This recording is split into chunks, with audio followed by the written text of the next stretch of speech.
আমাদের মোবাইলে অনেকেই দেখা যায় যে একটা ইমেল আছে। আমরা কি জানি ইমেলের ফুল মিনিং কি? ইমেলের ফুল মিনিং হচ্ছে ইলেকট্রনিক মেইল।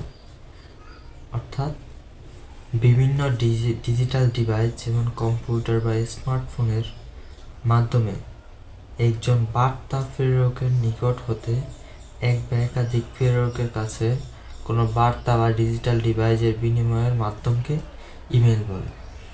অর্থাৎ আমরা কম্পিউটার বা স্মার্টফোনের মাধ্যমে একটা বার্তা বা মেসেজ প্রেরণ করে একাধিক প্রেরকের কাছে আমরা মেসেজগুলো প্রেরণ করতে পারি এই ইমেলের মাধ্যমে। এই পদ্ধতিকে ইমেল বলা হয়। চিঠির ডিজিটাল সংস্করণ হলো ইমেল। অর্থাৎ আমরা বাংলাকে যেটা চিঠি বলি ওটা ডিজিটাল সংস্করণ, মানে এটা ইলেকট্রনিক মাধ্যমে পাঠানো হয়, এই জন্য এটাকে বলা হয় ইমেল।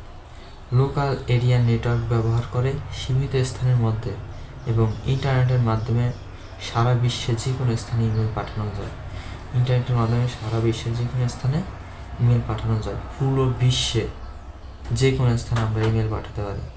ইমেল পাঠানোর জন্য প্রয়োজনীয় উপকরণগুলো হলো কম্পিউটার, মডেম, টেলিফোন লাইন বা ইন্টারনেট সংযোগ এবং কমিউনিকেশন সফটওয়্যার। কম্পিউটার আমরা পাঠাতে পারি, মডেম পাঠাতে পারি, টেলিফোন লাইন বা ইন্টারনেট সংযোগ, কমিউনিকেশন সফটওয়্যার, এগুলোর মাধ্যমে আমরা ইমেল যে কোনো স্থানে পাঠাতে পারি। এই ইমেলের উৎপত্তি, কোথা থেকে ইমেলের উৎপত্তি হয়েছে?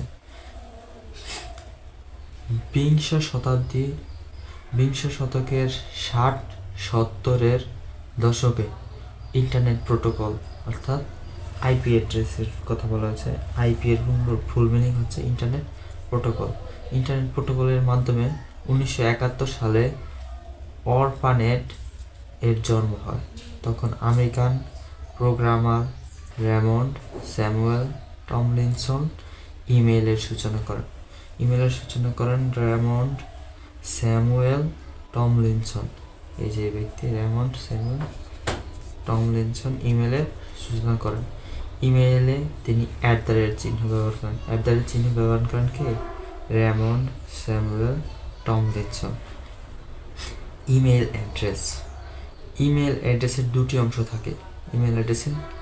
থাকে। প্রথম অংশটি হলো ব্যবহারকারীর পরিচিতি এবং দ্বিতীয় অংশটি হলো ব্যবহারকারীর প্রতিষ্ঠানের নাম।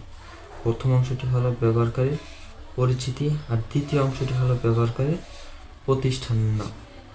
দুটি অংশের ঠিক মাঝখানে চিহ্নিত বসে। অর্থাৎ ব্যবহারকারীর পরিচিতি এবং ব্যবহারকারীর প্রতিষ্ঠানের দুটি অংশের মাঝখানে বসে চিহ্ন। যেমন abc@gmail.com। এখানে abc হলো ব্যবহারকারীর পরিচিতি এবং gmail.com হলো ব্যবহারকারীর প্রতিষ্ঠানের নাম, আর টা এই দুটার মাঝখানেই বসে। প্রচলিত ডাক ব্যবস্থার তুলনায় ইমেল অত্যন্ত দ্রুত গতির। বছরের যে কোনো দিনের যে কোনো মুহূর্তে ইমেল প্রেরণ করার ও গ্রহণ করা যায়। ইন্টারনেট সংযোগ ব্যবহার ব্যবস্থায় যে কোনো স্থানের যে কোনো কম্পিউটার বা ইলেকট্রনিক গ্যাজেট থেকে ইমেল প্রেরণ ও গ্রহণ করা যায়। ব্রডব্যান্ড ইন্টারনেট সংযোগ ব্যবস্থায় ইমেল প্রেরণ ও গ্রহণ বিষয়টি প্রায় চার্জবিহীন হয়ে থাকে।